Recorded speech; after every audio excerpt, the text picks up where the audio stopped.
السلام علیکم ناظرین محترم، مرکز کی طرف سے بہت بڑا اعلان جو ہے وہ ہو گیا ہے۔ یہ اعلان کن کن علاقہ جات کے لیے ہے؟ سندھ کے جو کارکنان ہیں، خیبر پختونخوا کے جو کارکنان ہیں، بلوچستان کے جو کارکنان ہیں، اور پنجاب وسطی کے اور شمالی پنجاب کے، جنوبی پنجاب کے اور لاہور ڈویژن کے جو کارکنان ہیں، ان کے لیے بہت ہی بڑی بریکنگ نیوز ہے جی۔ یہ ناظرین محترم، آپ نے ویڈیو کو آخر تک دیکھنا ہے، اور ایک اور میں نے اس ویڈیو کے آخر میں آپ کے ساتھ اپڈیٹ شیئر کرنی ہے، اس کو بھی آپ نے دیکھنا ہے۔ ناظرین محترم، موجودہ صورتحال سے تو آپ آگاہ ہیں، تو اس موجودہ صورتحال کو مد نظر رکھتے ہوئے تحریک لبیک پاکستان کی طرف سے یہ قدم اٹھایا گیا، اور بہت ہی کمال کا قدم اٹھایا گیا ناظرین محترم، آپ جانتے ہیں کہ جناب ہم نے پہلے بھی ایک ولاگ کے اندر آپ کو بتایا تھا کہ حکومت یہ کر رہی ہے کہ جو بھی کارکن ہتھے چڑھتا ہے اس کو گرفتار کر کے جناب جیل کے اندر ڈال دیتی ہیں۔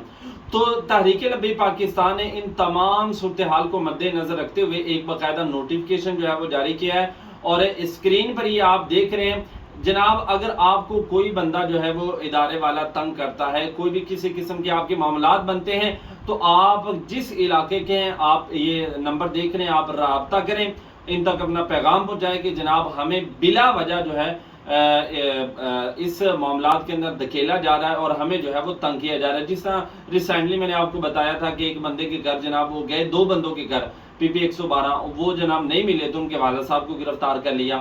تو کسی کے ساتھ جو ہے وہ ناانصافی کی جا رہی ہے، FIR کے اندر بغیر FIR کے جناب آپ کو گرفتار کیا جا رہا ہے، تو آپ ان نمبروں پر رابطہ کریں۔ انشاءاللہ تحریک لبیک پاکستان اپنے ہر کارکن کے ساتھ جو ہے وہ شانہ بشانہ کھڑی ہے، تو کسی قسم کی آپ نے پریشانی نہیں لینی۔ اور دوسرا ناظرین محترم، اب دیکھیں یار کہ تحریک لبیک پاکستان کے نائب امیر علامہ ظہیر الحسن شاہ صاحب، ان کے جو وکیل تھے، ان کے دو چھوٹے بیٹے ناظرین محترم، جناب وکیل کے دو چھوٹے بیٹوں کو جناب گرفتار جو ہے وہ کر لیا گیا ہے۔ یار میں یہ پوچھنا چاہتا ہوں کہ ان بچوں سے تم نے جو ہے وہ کیا نکالنا ہے؟ ٹھیک ہے، چلے وکیل کو پکڑتے پھر بھی مطلب تھوڑی بہت، حالانکہ وکیل کو پکڑنا بنتا نہیں ہے، لیکن پھر بھی چلو بات کچھ ماننے میں آتی، لیکن ان ننھے بچوں کا کیا قصور ہے؟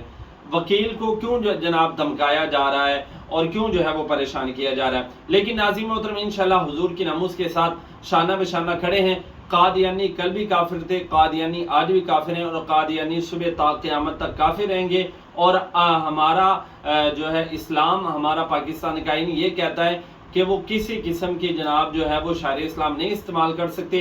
اس کے لیے سعد بھائی نے فرمایا تھا کہ اس کو قانون کو پاس کروانے کے لیے 10,000 ہم نے جانیں دی تھی، اگر اس قانون کو باقی رکھنے کے لیے 10 لاکھ بھی جانیں دینی پڑی نا تو ہم تیار ہیں۔ باقی ناظرین محترم، انشاءاللہ اس حوالے سے جو کہ لیٹسٹ اپڈیٹ آئے گی تو وہ بھی آپ کے ساتھ لازمی شیئر کی جائے گی۔